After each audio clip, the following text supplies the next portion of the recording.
আজকের প্রতিবেদনে আমরা জানব এমন একটি খবর সম্পর্কে যার দিকে তাকিয়েছিল পুরো বিশ্ব। মাসের পর মাস উত্তেজনা, সংঘাত, পাল্টাপাল্টি হুমকি এবং যুদ্ধের আশঙ্কার পর অবশেষে কি শান্তির পথে হাঁটছে ইরান ও আমেরিকা, নাকি এটি শুধু সামরিক বিরতি? চলুন জেনে নেওয়া যাক। কয়েক মাস ধরে মধ্যপ্রাচ্যে চলছিল চরম উত্তেজনা। ইরান ও যুক্তরাষ্ট্রের মধ্যে সংঘাত এমন পর্যায়ে পৌঁছেছিল যে অনেক বিশ্লেষক আশঙ্কা করেছিলেন এই সংকট বড় আকারের আঞ্চলিক যুদ্ধে রূপ নিতে পারে। বিশ্লেষকদের মতে, বিশেষ করে অন্যতম গুরুত্বপূর্ণ জলপথ হরমুজ প্রণালী ঘিরে উত্তেজনা তৈরি হওয়ার উদ্বিগ্ন হয়ে পড়েছিল আন্তর্জাতিক বাজারও। তেলের দাম বৃদ্ধি হয় এবং বৈশ্বিক বাণিজ্যের প্রভাব পড়ায় আশঙ্কা দেখা গিয়েছিল। কিন্তু হঠাৎ করে আসে এক নাটকীয় মোড়।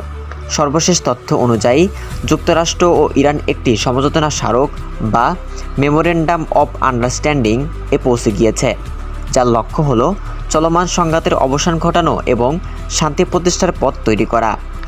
প্রতিবেদনগুলো বলছে, এই সমঝোতার মাধ্যমে যুদ্ধবিরতি কার্যকর করা, হরমুজ প্রণালী পুনরায় খুলে দেওয়া এবং ভবিষ্যৎ আলোচনার ভিত্তি তৈরি করার পরিকল্পনা করা হয়েছে। তবে এখানে শেষ নয়।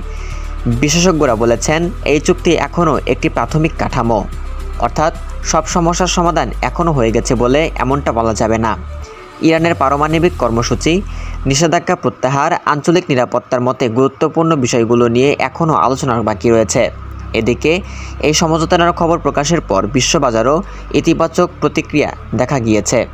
অনেক বিনিয়োগকারী মনে করেছেন, মধ্যপ্রাচ্যের উত্তেজনা কমে গেলে বৈশ্বিক অর্থনীতির উপর চাপ কমতে পারে।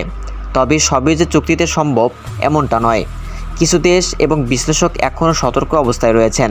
তাদের মতে, অতীতেও ইরান ও যুক্তরাষ্ট্রের মধ্যে একাধিকবার আলোচনা হয়েছে, কিন্তু শেষ পর্যন্ত সব বিষয়ে সমাধান হয়নি। তাই বাস্তবে কী ঘটবে তা সময় বলে দেবে। প্রশ্ন হচ্ছে, একবার কি সত্যিই মধ্যপ্রাচ্যে শান্তি ফিরবে, নাকি এটি আরেকটি সাময়িক সমঝোতা যার পর আবারও নতুন উত্তেজনা দেখা দিবে? এই প্রশ্নের উত্তর এখনও স্পষ্ট নয়। তবে একটি বিষয় নিশ্চিত, ইরান ও আমেরিকা এই সমঝোতার বর্তমানে বিশ্বের সবচেয়ে আলোচিত ঘটনাগুলো একটি, এবং এর প্রভাব শুধু মধ্যপ্রাচ্যে নয়, পুরো বিশ্বের রাজনীতি ও অর্থনীতির উপর পড়তে পারে।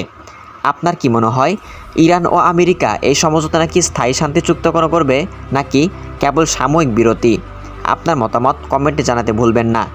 ভিডিওটি ভালো লাগলে অবশ্যই বন্ধুদের শেয়ার করুন এবং আন্তর্জাতিক রাজনীতি, ইতিহাস ও বিশ্বের গুরুত্বপূর্ণ ঘটনা এবং বিশ্লেষণধর্মী প্রতিবেদন পেতে আমাদের চ্যানেলটি সাবস্ক্রাইব করে আমাদের পাশেই থাকুন। ধন্যবাদ।